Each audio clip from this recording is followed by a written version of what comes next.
아침 목상에 오신 여러분들을 환영하고 축복합니다. 오늘은 힘써 싸우라 라는 제목을 가지고 유다서 1장 1절부터 16절까지 말씀을 함께 살펴보았으면 좋겠습니다. 우리 1절부터 2절까지 말씀 같이 한번 읽어보죠. 예수 그리스도의 종이요 야고보의 형제인 유다는 부르심을 받은 자 곧 하나님의 아버지 안에서 사랑을 얻고 예수 그리스도를 위하여 지키심을 받은 자들에게 편지하노라. 긍휼과 평강과 사랑이 너희에게 더욱 많을지어다. 저희가 어저께까지 시편을 살펴봤는데요. 오늘은 유다서에 대해 살펴보도록 하겠습니다. 사실 저희가 목사님 왜 갑자기 시편보다 유다서 봤다가 이것저것 보세요 라고 이야기할 수 있는데, 저희가 아침 묵상은 매일 성경이란 큐티집의 순서를 따라서 이렇게 진행이 됩니다. 그런데 이 매일 성경이 어떻게 되어 있냐면 6년에 한 번 신구약 성경을 일독하게 구성되어 있어요. 그러다 보니까 신약과 구약을 왔다 갔다 하면서 이렇게 읽게 돼 있습니다. 그래서 매일 성경을 따라 하다 보니까 이렇게 유다서를 보게 되고요. 오늘은 이제 유다서에서 좀 살펴보길 원합니다. 이 유다서 같은 경우에는 신약 성경에 나와 있는 일반 서신서 중에 하나예요. 근데 유다서 같은 경우에는 한 장짜리 성경이에요. 그래서 굉장히 짧아요. 그래서 하루나 이틀이면 다 묵상할 수 있고 읽을 수 있는 서신서입니다. 근데 1절에 보면 이렇게 되어 있죠. 이 유다서는 누가 썼냐면 유다가 썼어요. 그래서 이렇게 되어 있어요. 예수 그리스도의 종 야고보의 형제 유다는, 이래서 유다라는 사람이 썼음을 알 수가 있습니다. 그런데 이 유다가 누구냐? 야고보의 형제다라고 이야기를 했어요. 근데 이 야고보는 예수님의 제자인, 우리가 잘 알고 있는 야고보가 아니에요. 예수님의 동생이자 초대교회 예루살렘 교회 지도자인 야고보예요. 그러니까 유다도 사실은 누구예요? 예수님의 동생이 동생이니까 유다도 예수님의 동생이에요. 그런데 예수님의 동생이라고 하지 않고 그냥 야고보의 형제라고 부릅니다. 그리고 오히려 예수 그리스도의 뭐라고 표현해요? 종이라고 표현해요, 자기. 그만큼 유다는 겸손히 자기를 표현하고 있는 거죠. 그러니까 자기가 예수님의 동생이라고 자랑할 만도 한데 그렇게 자랑하지 않아요. 오히려 예수 그리스도의 종이라고, 자신은 예수 그리스도에 받은 사명이 있고 그 사명을 감당하기 위해서 노력하는 사람이다 라고 고백하고 있는 거죠. 그래서 이 유다가 편지를 썼습니다. 그럼 이 편지를 왜 썼을까요? 3절과 4절에 바로 이야기하고 있습니다. 사랑하는 자들아, 우리가 일반으로 받은 구원에 관하여 내가 너희에게 편지하려는 생각이 간절했던 차에 성도에게 단번에 주신 믿음의 도를 위하여 힘써 싸우라는 편지로 너희를 권하여야 할 필요를 느꼈노니 이는 가만히 들어온 사람 몇이 있음이라. 그들은 옛적부터 이 판결을 받기로 미리 기록된 자니 경건하지 아니하여 우리 하나님의 은혜를 도리어 방탕한 것으로 바꾸고 홀로 하나이신 주제 곧 우리 주 예수 그리스도를 부인하는 자니라. 원래 야고보는 뭐에 대해서 편지를 좀 쓰려고 하냐면 구원에 대해서, 우리 모두가 받은 구원에 대해서 편지하려고 그랬어요. 그런데 갑자기 생각이 바꿨습니다. 왜 바꿨냐면 소식이 들려왔기 때문이에요. 어떤 소식이 들려왔냐면 가만히 들어온 사람들이 몇이 있다. 이 가만히 들어온 사람 몇, 이거는 뭐냐면 거짓 선지자예요. 거짓 교사예요. 그러니까 초대교회 내에 거짓된 가르침을 하는 거짓 교사들이 들어와 있었다는 소식을 듣게 된 거예요. 그래서 안 되겠다. 내가 구원에 대해 쓸 때가 아니라 정말 거짓 교사와 맞서서 우리의 믿음의 길에 대해서 힘써 싸우라고. 정말 거짓과 너희가 싸우고 진리를 지키라고는 메시지를 주기 위해서 이 편지를 쓰게 됐다고 밝히고 있는 거예요. 그래서 원래는 구원에 대해서 좀 소개하려고 했는데 거짓 교사가 와서 이 믿음에 대해서, 진리에 대해서 잘못된 가르침을 주니까 그들의 거짓된 가르침이 무엇이 잘못된지를 설명하기 위해서 이 편지를 썼다라고 되어 있어요. 그러면서 뭐라고 되어 있냐면, 그럼 이 사람들이 말한 거짓된 잘못은 무엇일까요? 그것은 뭐냐면 그들이 우리 하나님의 은혜를 도리어 방탕한 것으로 바꾸고 라고 되어 있어요. 그러니까 은혜를 방탕한 것으로 바꿨다라고 이야기합니다. 그럼 이것은 무슨 의미일까요? 여러분, 은혜를 방탕한 것으로 바꾸는 것은 어떤 의미일까요? 아마 이 사람들이 그렇게 가르치는 것 같아요. 우리가 구원을 받았잖아요. 그리고 우리가 받은 구원은 취소가 되지 않잖아요. 야, 이제 우리 구원 받았고 어차피 천국에 갈 거 아니야? 그러면 마음껏 살라는 거예요. 우리가 구원을 받았으니까 구원 받았기 때문에 뭐예요? 우리가 마음껏 즐기며 살라는 거죠.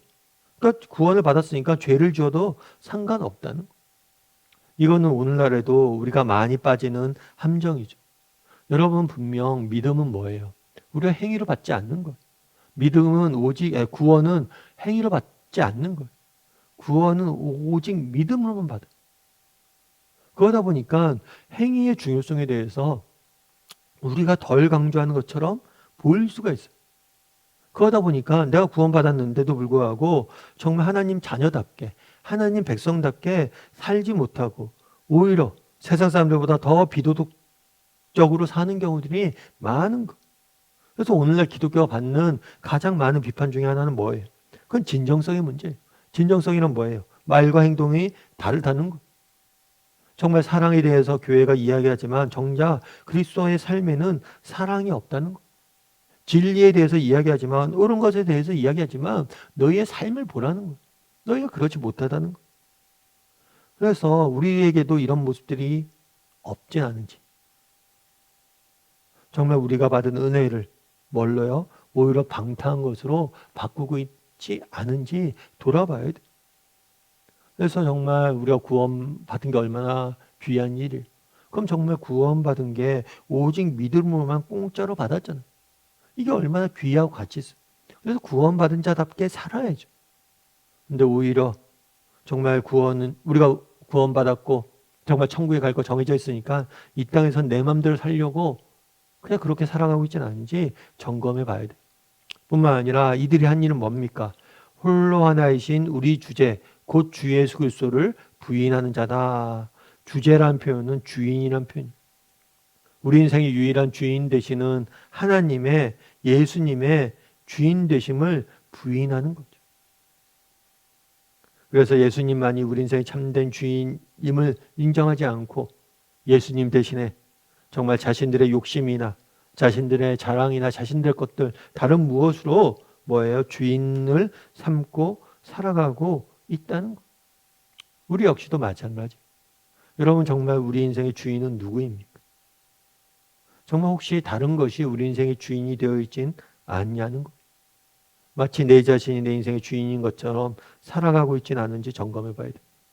그리고 정말 우리가 정말 부가 명예가 정말 그리고 사람이 내 인생의 주인인 것처럼 되어 있진 않은지 돌아봐야 돼. 그래서 그날엔 두 가지 것들에 대해서 지적을 합니다. 거짓된 교사가 들어와 있는데 어떤 게 거짓된 가르침이 뭐냐? 은혜를 방탕한 것으로 바꾸는 것. 그리고 또 뭐예요? 참된 주인이신 예수님을 부인하는 것. 이것이 우리와 무관한 이야기가 아님을 돌아보고 혹시라도 나는 정말 구원받은 자답게 살고 있는가? 그리고 또 나는 진정한 내 인생의 주인으로 예수님을 모시고 있는가? 이 부분에 대해서 점검해 볼 필요가 있습니다. 여러분 알렉산더 대왕을 아마 아실 거예요. 고대 그리스의 왕이죠. 그리고 특별히 알렉산더 대왕은 왜 대왕이라고 부르냐면 알렉산더가 왕이 된 다음에 유럽에 있는 작은 나라였던 그리스를 전 세계적인 정말 중동과 아시아까지 뻗어가는 대제국으로 만든 사람이에요. 근데 이 알렉산더와 관련된 일화가 여러 가지가 있는데 그 중에 하나 중에 이런 일화가 있어요. 어떤 일화가 있냐면 알렉산더 대왕이 한 번은 이제 전쟁을 나갔어요. 전쟁을 나가서 이제 전쟁을 앞두고 밤에 병사들이 있는 초소를 이렇게 순찰을 돌고 있었어요. 근데 어떤 막사에서 어떤 일이 있었냐면 알렉산더에 대해서 막 욕을 하는 거예요. 그러니까 이 대왕이 화가 난 거죠. 야, 이 사람들이 나 몰래 숨어서 내 욕하고 있구나. 그래서 그 사람들 다 잡아들였어요. 재판을 여는 거죠. 너희 어떻게 숨어서 내 욕을 할 수 있느냐? 그랬더니 이 사람들이 너무 억울하다는 거예요. 왜 억울하다고 그랬을까요? 저희는 왕을 욕한 게 아닙니다. 그럼 넌 누굴 욕한 거냐? 그랬더니만 사실은 그 부대 내에 알렉산더라는 이름을 가진 병사가 한 명 있었던 거예요. 근데 이 병사가 되게 777에 맞지 못했던 거예요. 그러다 보니까 이 병사를 욕했던 거예요. 그런데 이 왕이 이름이 똑같으니까 잘못 알아들은 거죠. 그래서 알렉산더 왕이 자초지종을 들은 다음에 이 사람들은 욕한 사람을 풀어줬어요. 그런 다음에 이 알렉산더 병사를 불렀어요. 병사를 부른 다음에 이 병사에게 혼내면서 그런 얘기를 한 거예요. 야, 너는 잘 살아야 된다. 왜냐하면 네가 잘못하면 내가 욕먹기 때문이다. 그래서 알렉산더라는 이름에 걸맞게 살라고 이야기를 한 것. 그렇죠. 여러분, 정말 우리가 하나님의 자녀가 됐잖아요. 그리고 우리는 천국 시민이잖아요. 이게 얼마나 기쁘고 감사한 일이. 그러면 정말 이것들을 기쁘고 감사하게 여긴다면 뭘 해야 돼요? 그 이름에 걸맞게 살아야 돼. 정말 그것에 감사하게 살아야 돼. 그런데 정말 내가 예수를 믿는다고 하면서도 정말 예수 그리스도의 자녀답게 살지 않고 세상 사람들보다 더 못하게 살아가고, 또 정말 우리가 예수 그리스도의 자녀가 되었는데 예수님을 내 인생의 진정한 주인으로 모시고 살지 않고 내 마음대로 살아가고, 그런다면 우리가 자녀답게 살고 그 자녀, 우리를 자녀 삼아주신 그 하나님의 은혜와 사랑을 도리어 뭐라는 거예요? 정말 우리가 외면하고 그것들을 헛된 걸로 만드는다는 거예요. 그래서 정말 우리가 정말 예수 그리스도의 정말 그리스도의 하나님의 자녀이고 정말 우리가 그리스도인이라면 그것에 맞춰서 그것답게 살아갈 수 있어야 돼. 그리고 한번 점검해 봤으면 좋겠어요. 오늘 나는 정말 그리스도인답게 살아가고 있는가?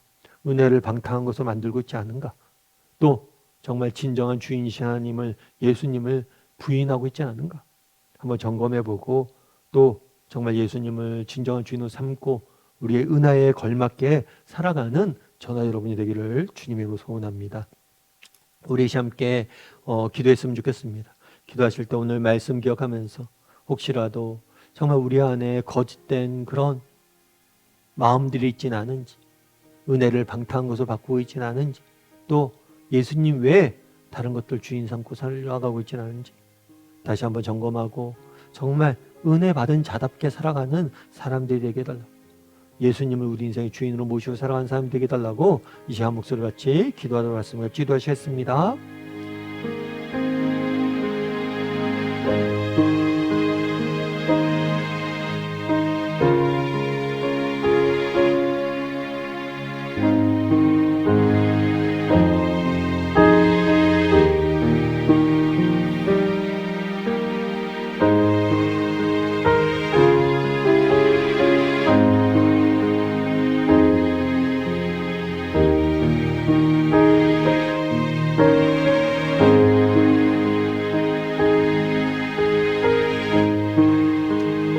사랑의 하나님, 그날에 정말 유다가 이야기합니다.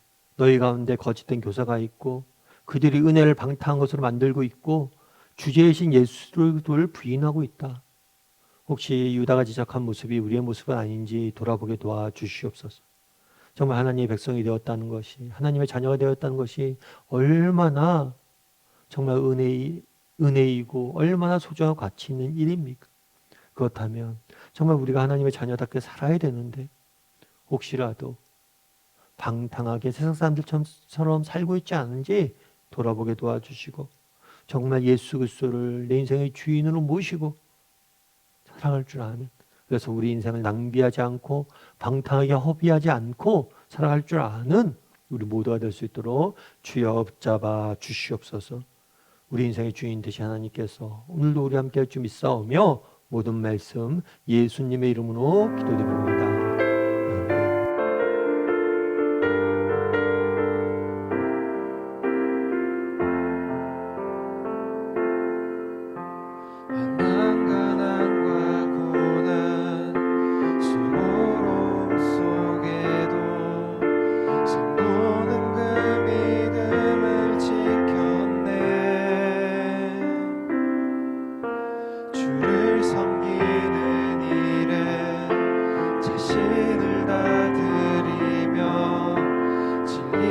말씀